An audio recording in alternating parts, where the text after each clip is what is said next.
Hi friends, wishing you a very happy morning.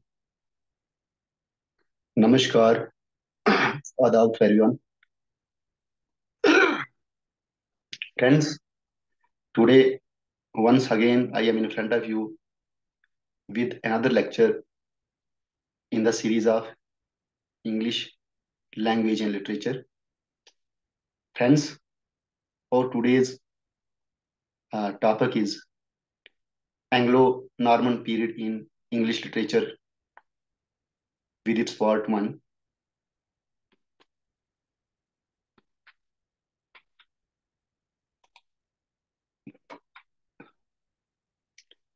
Friends, the topic can also be explored as exploring the Anglo-Norman period, a journey through the English literature.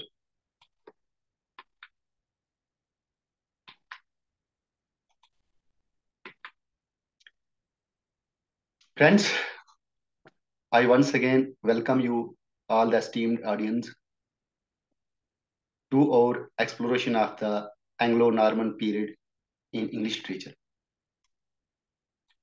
This period, spanning from the Norman conquest of England in 1066 to the end of the 12th century, marks a significant era of transition and cultural amalgamation in English history.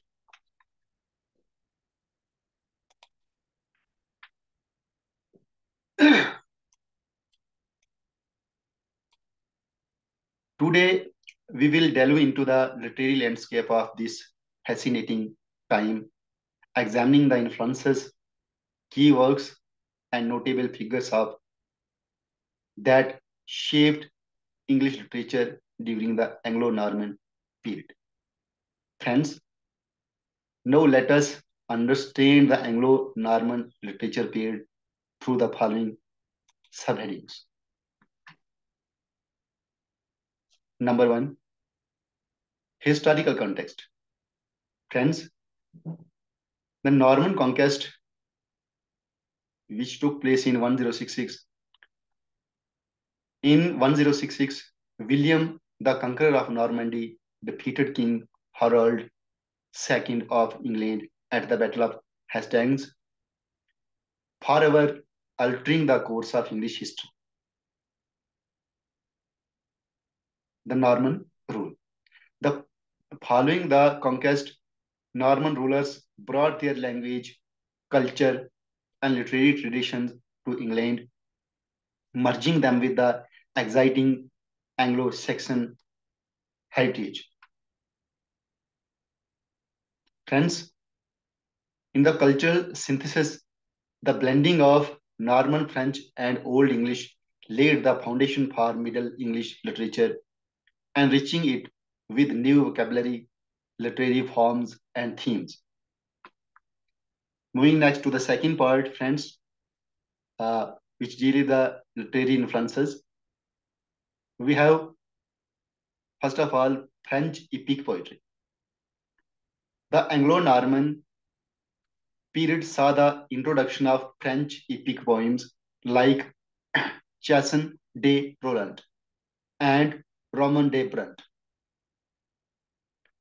Friends, the epic poems like Chasson de Roland and Roman de Brant, which influenced the development of English heroic literature. Moving next to the Latin literature part, Latin remained the language of learning and legend, and many English writers of the period were educated in Latin literature, influencing their writing styles and subject matter. In this section, we have the courtly love tradition.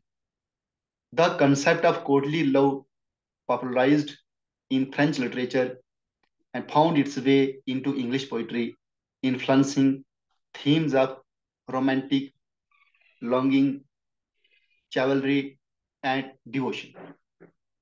Hence, moving to the next and third part, which deals with key literary works. Some of the literary works I have illustrated here.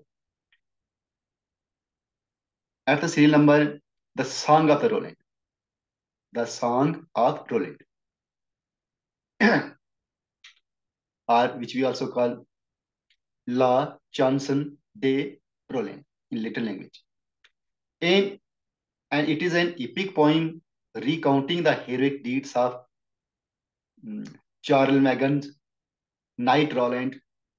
This work exemplifies the chivalric ideals and heroic ethos of the period. Secondly, the Roman Debret, a work by Weiss. A, actually, it is a verse chronicle of British history based on the legend of King Arthur and his knights. Weiss' works helped popularize Arthurian legend in English literature. So, Weiss' work, Roman Debret, is also an important pillar in the history of English literature. At the next, the third, The Owl and the Nightingale, a very important poem in the history of Norman English literature. Uh, a Middle English debate poem. Actually, The Owl and the Nightingale, it is a Middle English debate poem. This anonymous work explores themes of morality, social class, and human nature through the allegorical conversation between two birds. Moving to the next, we have Layman's Breath, and an English poem composed by Layman. Layman's Breath is an English poem composed by Layman. This work retells the story of Britain's legendary founding, blending Anglo-Saxon and Norman French traditions to create a distinctly English narrative. Moving to its next and fourth part, we have some notable figures. Some of the figures I have discussed here. First of all, we have Marie de France. Marie de France, a medieval poet known for her lies, actually mean short narrative poems, and fables. Marie de France wrote in both French and English. She was a poet who wrote in both languages, French as well as in English, contributing to the development of English literature during the Anglo-Norman period. Next, we have one more important poet, writer, Geoffrey of Monmouth. Geoffrey of Monmouth, a cleric and a historian. Geoffrey of Monmouth's Historia Regum Britanniae. Historia Regum Britannia means history of the kings of Britain. Provided a foundational text to Arthurian legend and medieval British history. So, next we have Weiss, another important poet or writer of the period, a Norman poet who wrote in the Anglo-Norman dialect. Weiss, Roman de Brett and Roman de Roe played significant roles in the shaping the literary landscape of medieval England.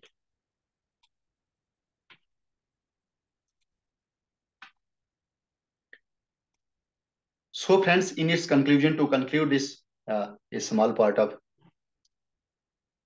literary journey of Anglo-Norman English period. As we conclude our journey through the Anglo-Norman period in English literature, we recognize the richness and complexity of this transitional era, from the clash of cultures to the synthesis of literary traditions. The Anglo-Norman period laid the groundwork for the emergence of Middle English literature and the enduring legacy of Arthurian legend. By exploring the works and influences of this period, we gain valuable insights into the evolution of English literature and the dynamic interplay of language, culture, and creativity across the centuries. Uh, so, friends, there you have it, the overview of this short overview of the Anglo-Norman period in English literature. Thank you for joining me today. And if you have any questions, any queries, please feel free to ask me in the comment box. If you like my videos, you can come comment there. And if you want to make uh, change my style of teaching during lectures, you can also comment there. Uh, so feel free to comment here. I also request you to please subscribe to my channel, comment there, share my videos with friends, so that it can give me some, it can encourage me to go through the series of lectures in the series of English language and literature. So thank you. Uh, See you in the next lecture with another topic, another lecture. Thank you for joining me. Thank you, friends.